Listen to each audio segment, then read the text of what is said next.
Louisa Dent is a consumer consultant, isn't that great, for HealthScope and is based at the Victoria Clinic, Melbourne, where she provides peer support, group facilitation, training and advocacy. She's continually engaged in her own recovery. I like the way you've worded that actually. And is the author of a memoir called The Little Girl That Nobody Wanted. Let's give her a hand.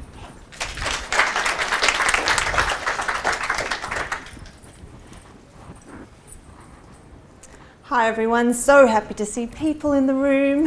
Thank you all for coming. Yeah, it's a real honour to be here, and I just also want to acknowledge I forgot to put my workplace's logo all over my slides.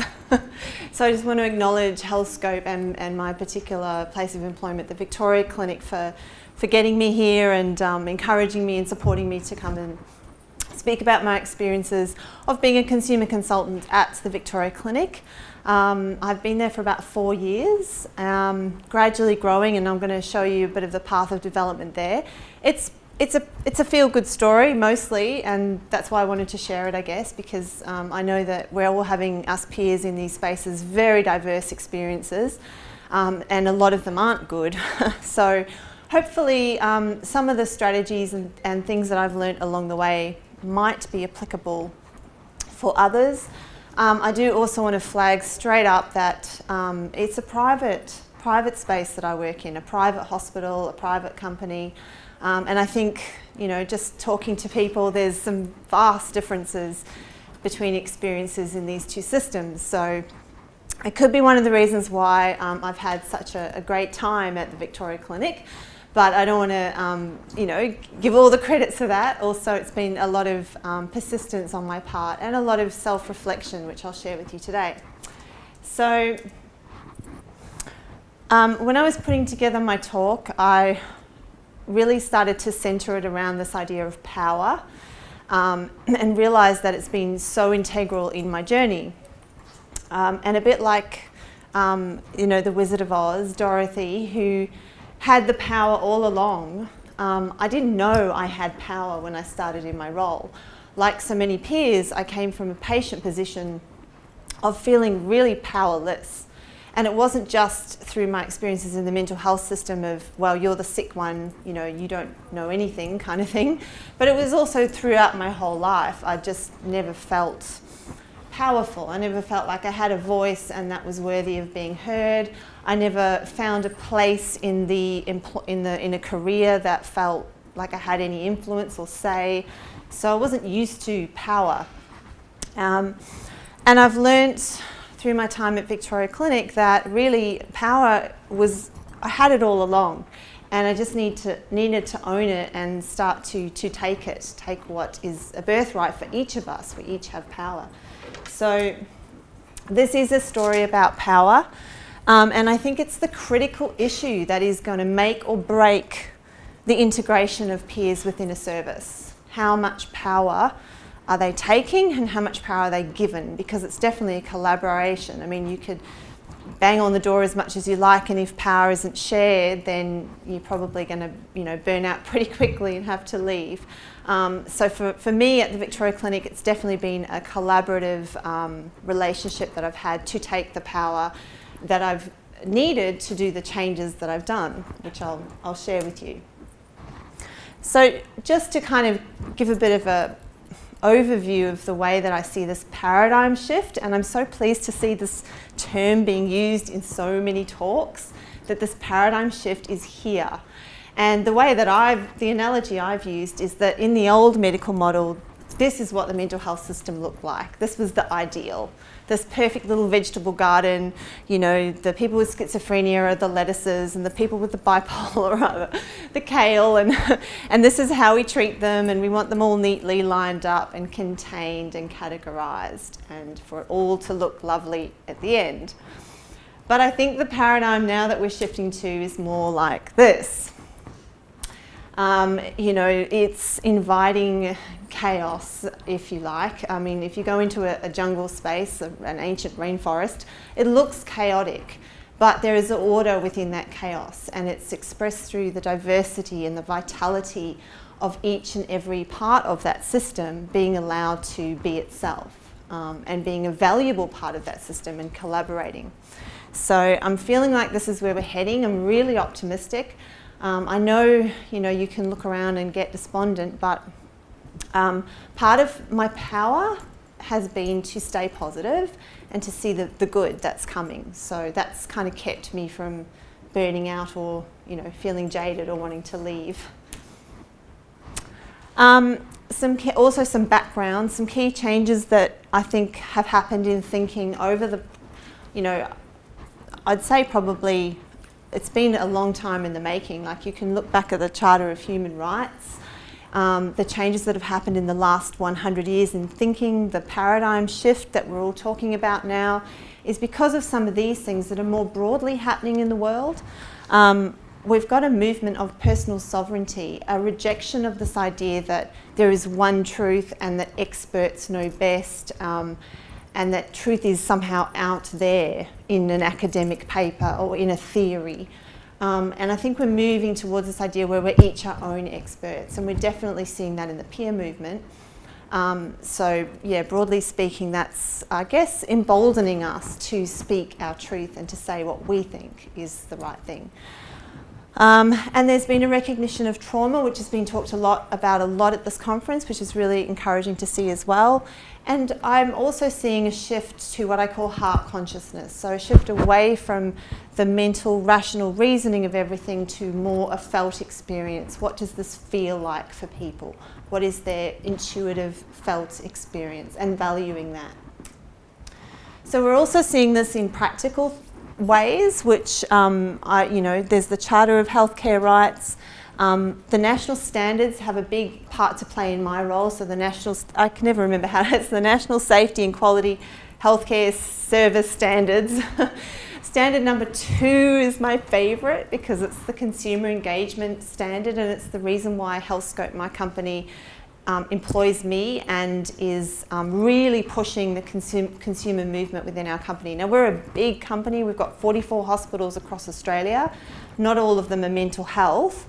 It's all healthcare services, but it doesn't matter. There's a drive in all of those sectors to have more peers and to increase consumer participation and engagement. And I don't mean tokenistic. I don't mean just surveys. The biggest thing at the moment is figuring out how to get consumers to educate staff. So, there's some real positive intention in the company that I'm working for. We've also got person-centred care, trauma-informed care, the kind of buzzwords, practices that, almost have to be in policy now for anything to be credible. We've got diversity policies and co-design now starting, like genuine co-design. So in that big, broad context, the work that I've been doing looks something like this. I did start out pretty invisible. I was one of those consumer consultant offered to review a few publications and come to a monthly meeting for my opinion. The agendas were set by the management. I was just asked for my thoughts. And I really, that wasn't very satisfying to me. I wasn't even interested in it. So I asked if I could run a group, and they said yes. So I started running an inpatient group. And the amazing thing about that is I was really expecting people to kind of censor me and tell me what I could and couldn't say. And I've never once been censored in 4 years. In fact, I don't know if this is good or bad, but clinicians have never visited my groups. I mean, it would be nice, to share it with them, but it also shows the level of trust that was put to me, that I could just run a group, say whatever I wanted, and for them not to worry about that. So I started to get some confidence with that. Then I asked them if I could do peer support on the ward, seeing people one-on-one, and I was fully expecting that I was going to have to put together some huge proposal with a whole bunch of evidence base and, I don't know, do a pilot or... My manager just went, yep, when do you want to start? So I was like, oh, wow, I have some power. People are saying yes. So that was really lovely. And I started doing that, and I studiously evaluated it for the first year because I was really worried. And this is, I think, the The insecurities that we bring to our workspaces as peer workers, this is so new. In my hospital, no one had ever done this. So I was always kind of like half looking behind me, expecting someone to tap me on the shoulder and go, now, that's not what you should be doing, you know. So I evaluated it just to, you know, make sure if anyone was going to doubt it, I could roll out some testimony and evidence. Of course, you know, patients were loving it, and so that's been continuing on, and we've recently hired another peer worker, so in 4 years it's growing, you know, really nicely. Committee member on the Quality Improvement Committee, which is a fairly important committee. Initially I was just a person there. Over 4 years I've really grown in my confidence to kind of critique and, you know, have my opinion about just about everything, and if I'm not there, I'm missed, which is really nice. People say, oh, it would have been great to have your input on such and such. So I guess what I'm talking about here is culture change, you know, slowly but surely moving from invisible to where's Louisa? Like, we need Louisa, we need this input. And when I say just me, I mean, I'm now, this is the next slide, I'm trying to, recognising that we need to diversify, and we need to have not just my voice representing the consumers, but a whole bunch of us. I need to try to mobilise the other patients in the hospital to, you know, give input into services. So some of the ways I've been doing that are the inspiration space.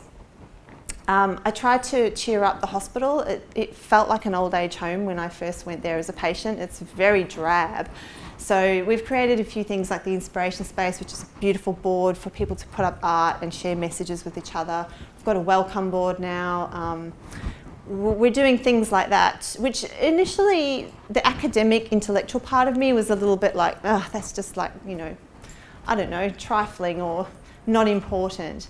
But I really have come to appreciate how important these spaces are for consumers to feel like they can contribute to the aesthetics of the building, like they have a say in how things look.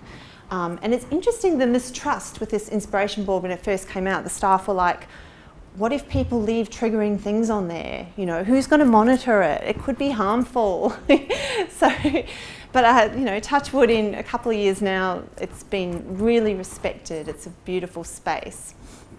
The League is a lived experience advisory group, which is much like a CAG or a consumer advisory group, but I hate committees personally. So I redesigned it and turned it into something a little bit different. I invited 6 core members to serve a term of a year and to meet 4 times a year in a workshop style brainstorming kind of thing. So we have a lot of fun. And I knew that consumers would come if they were going to have fun. So, you know, we do remunerate them with vouchers, but we don't pay them, we just do it through a voucher system. But we're having so much fun that they don't want to leave. So we're about to come to the end of our first year, and they're all sort of saying to me, how can we stay? How can we keep working on this? So that's really good feedback.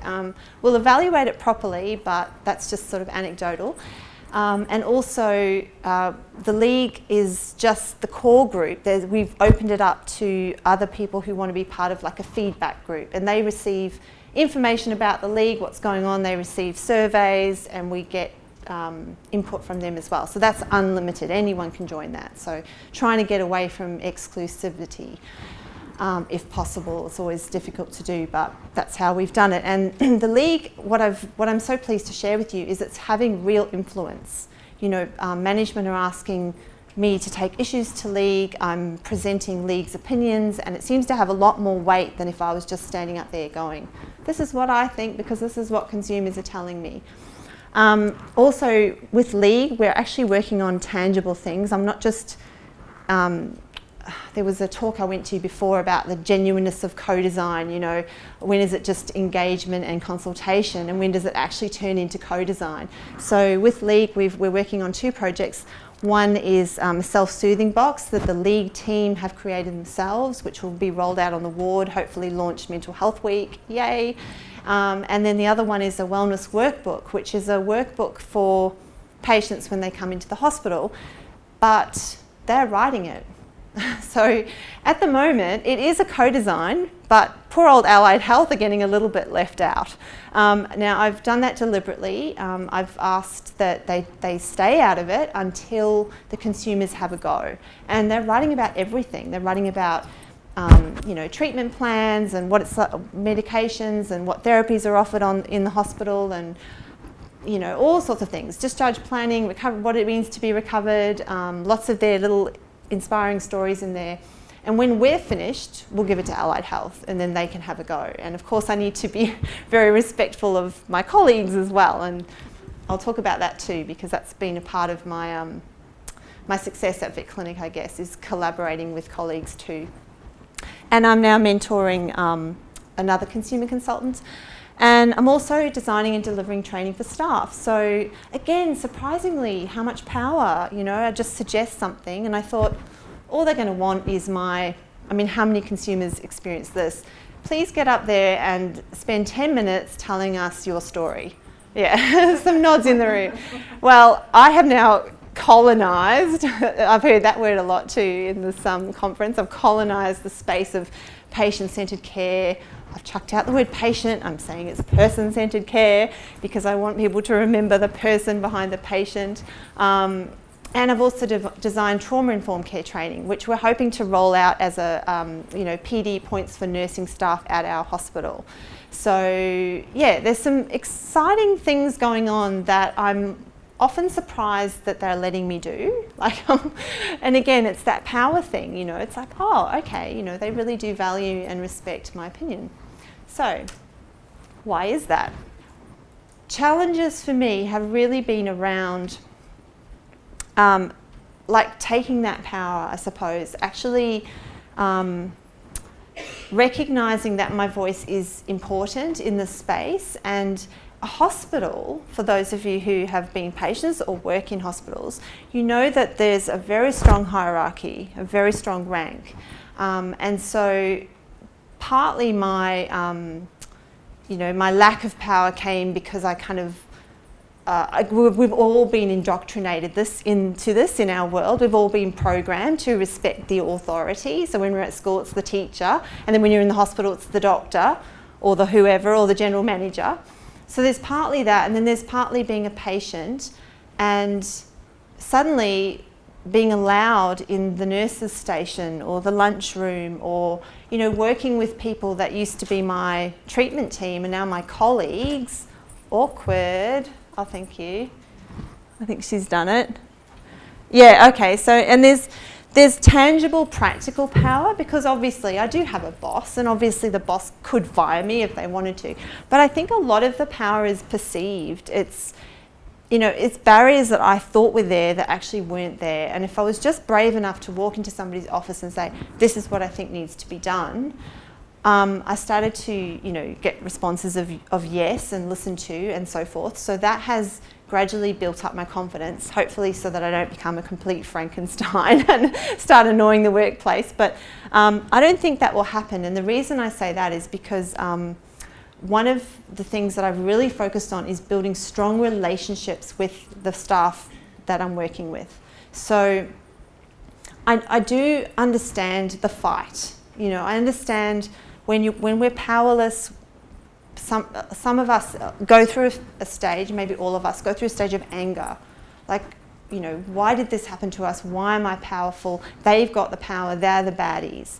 And in the mental health system, a lot of harm has been done. So what I've tried to do, however, is not bring that anger to the workplace and see the people that I'm working with as human beings and respect them on that level and treat them all as equal. If I expect a flattened hierarchy where my voice is equal, then my philosophy is I have to give that back to my colleagues. So even though there are many things which I disagree on, my style is a very diplomatic style. I know how to speak kindly and gently to people. I know how to put my view forward in a way that is not offensive to somebody else. And it doesn't mean I don't get angry sometimes. It doesn't mean I don't have those strong emotions. It just means my attitude over and above everything is working with and not working against. So I think that stood me in good stead, and I've gradually earned you know, it's like the hare's race, was the tortoise and the hare. So I'm not really the hare, I'm definitely the tortoise. I've gone slowly, building relationships, both with patients and with staff. And what's happened is I've developed a reputation with both of these groups of people. So, you know, patient feedback speaks volumes. When patients feedback to nurses that they've enjoyed spending time with me and they got a lot out of my groups, you know, now I'm getting referred by nurses, I'm getting referred by doctors, I'm getting invited to speak at staff meetings, that kind of thing. So it's been an organic thing, and it, in some ways effortless, but if there was any effort, it was just in taking risks. It was just in putting myself out there. That's where the effort lay, not so much in the, you know, the adversarial kind of stuff. That's not to say it doesn't always happen. Yeah, okay, time out.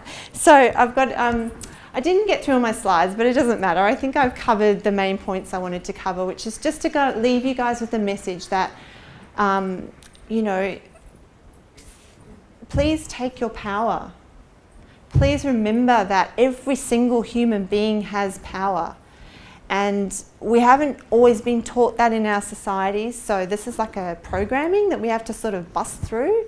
But take your power, and if you can do that, you're also going to teach the people you're working with, whether you're a clinician or you're a peer worker or whatever your role is, you're going to role model that confidence to other people and then empower them. It's kind of like, you know, candles lighting each other.